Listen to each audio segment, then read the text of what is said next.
Ya pemirsa, sekarang kita ke informasi perakiraan cuaca dari Badan Meteorologi, Klimatologi, dan Geofisika untuk siang nanti, Kamis 15 September 2022.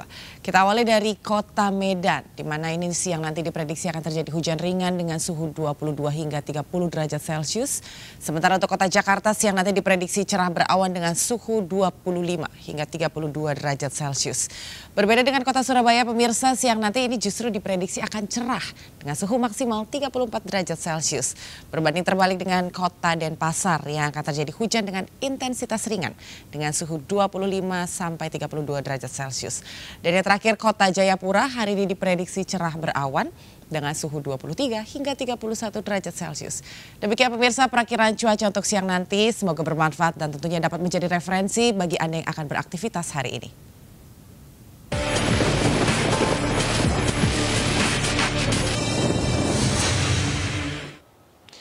Bisa angin kencang disertai hujan lebat ini melanda dua desa di Kecamatan Pagerbarang, Kabupaten Tegal, Jawa Tengah. Akibatnya ratusan rumah warga mengalami rusak dan sejumlah bangunan seperti pasar dan parkiran sekolah ambruk.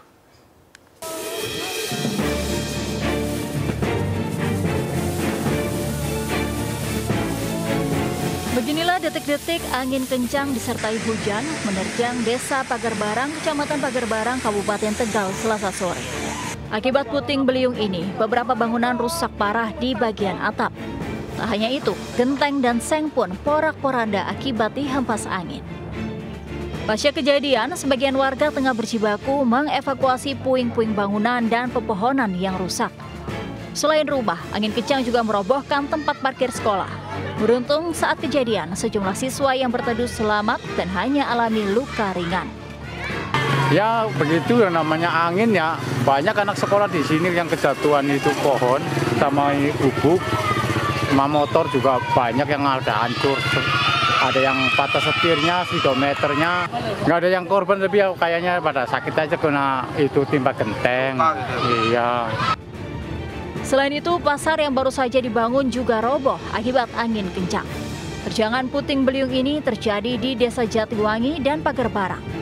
Sementara dari pendataan petugas, 147 rumah warga rusak ringan hingga sedang dan 8 bangunan rusak parah. Dari Tegal, Jawa Tengah, Yunibar Ayus melaporkan. Bisa Badan Meteorologi Australia mengumumkan fenomena cuaca La Nina telah terbentuk di Samudra Pasifik selama 3 tahun berturut-turut. Apa saja ini dampaknya bagi Indonesia? Ya, ini pemirsa untuk membahas hal ini telah bergabung bersama kami saat ini melalui sambungan Zoom Bapak Bayu Dwi Apridugroho selaku pengamat perubahan iklim dari Universitas Gadjah Mada Yogyakarta. Selamat pagi Pak Bayu, salam sehat. Salam sehat Pak Bayu. Selamat pagi Mbak Anggi dan Mas Togi. Iya, salam Pak Bayu. Selalu. Iya, Pak Bayu, ini Badan Meteorologi Australia ini telah mengumumkan fenomena La Nina nih Pak Bayu, yang 3 tahun beruntun ini. Sebenarnya ini dianggap sebagian orang itu unik. Kalau menurut Pak Bayu sebenarnya seperti apa Pak? Ya, ini sebenarnya bukti bahwa perubahan iklim itu terjadi Mbak, nyata gitu ya. Dan sebenarnya ini adalah sebenarnya semacam siklus sebenarnya kalau bisa saya katakan gitu ya. Sebenarnya kejadian-kejadian kayak tadi ada angin puting beliung dan sebagainya itu sudah terjadi sebelum-sebelumnya. Tetapi mungkin karena siklusnya itu panjang gitu ya, jadi mungkin tidak terasa. Nah saat ini siklusnya itu jadi semakin memendek gitu ya. Jadi tadi juga Badan Meteorologi Australia menyampaikan bahwa 3 tahun ini akan kejadian, artinya apa? Jadi siklusnya itu jadi semakin memendek dan itu akan sering terjadi gitu ya. Seperti itu Mbak kira-kira. Ya, Pak Bayu, ini bagi mungkin pemirsa yang belum tahu apa sih fenomena La Nina dan mungkin berapa lama ini akan berlangsung?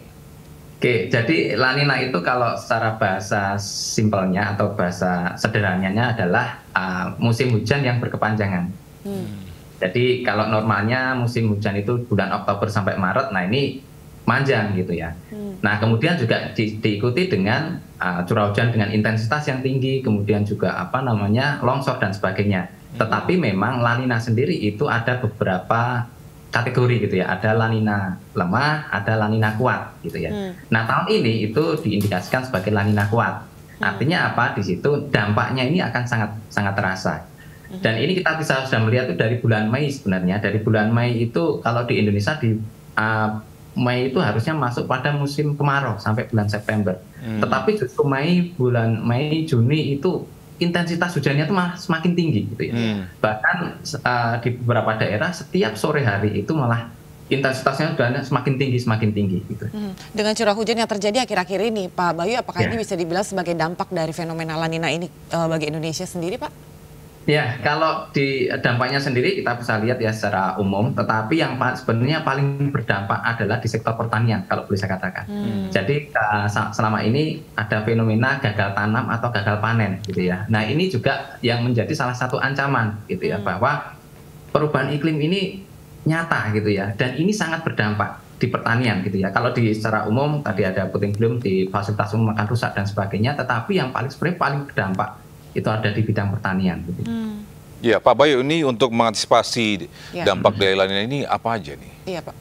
Ya, sebenarnya fenomena perubahan iklim itu kan disebabkan juga aktivitas dari manusia yang menghasilkan emisi gitu ya. Nah, itu kita juga harus bisa mengurangi itu. Kemudian itu yang pertama. Kemudian kalau misalnya sudah kejadian seperti ini, ya kita harus bisa menginformasikan kepada masyarakat gitu ya. Kita mengedukasi kepada masyarakat secara detail. Karena cuaca ini sangat dinamis dan sangat fluktuatif sekali. Gitu ya. Maksudnya apa? Antar satu daerah dengan daerah lain mungkin kondisinya berbeda. Kenapa beliung terjadi di Tegal, tidak terjadi di daerah lain misalnya seperti itu? Artinya apa? Itu sangat localized sekali gitu. Sehingga edukasi itu diperlukan secara lokal, secara detail sampai ke bawah. Gitu. Ya, kalau tadi Pak Bayu mengatakan bahwa daerah yang satu akan berbeda mengalaminya dengan daerah yang lain. Kalau di Indonesia sendiri yang paling merasakan dampaknya, yang paling signifikan ini daerah mana, Pak? Sebenarnya semua daerah merasakan juga.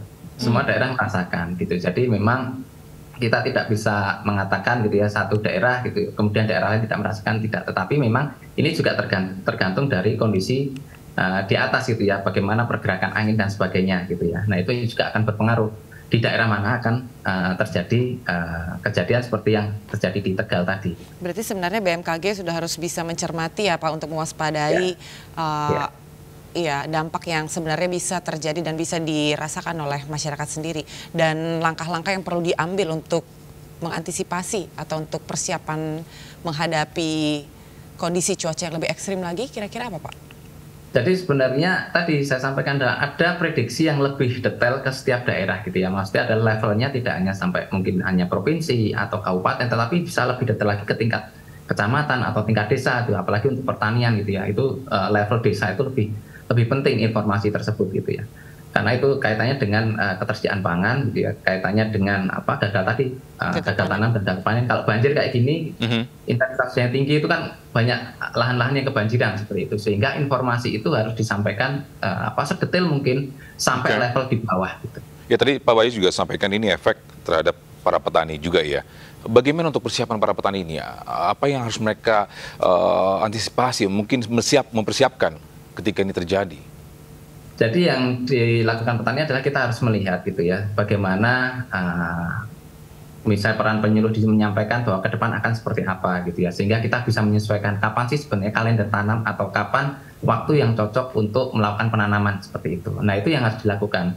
Karena kalau kita tetap berpatokan bahwa kondisi saat ini adalah kondisi normal, dalam arti adalah bulan Oktober sampai Maret itu adalah dianggap sebagai musim hujan. Nah, itu nanti kejadiannya adalah terjadi gagal tanam maupun gagal panen tadi gitu ya. Sehingga edukasi, kemudian informasi terkait dengan prediksi cuaca ke depan seperti apa itu yang harus disampaikan kepada petani khususnya.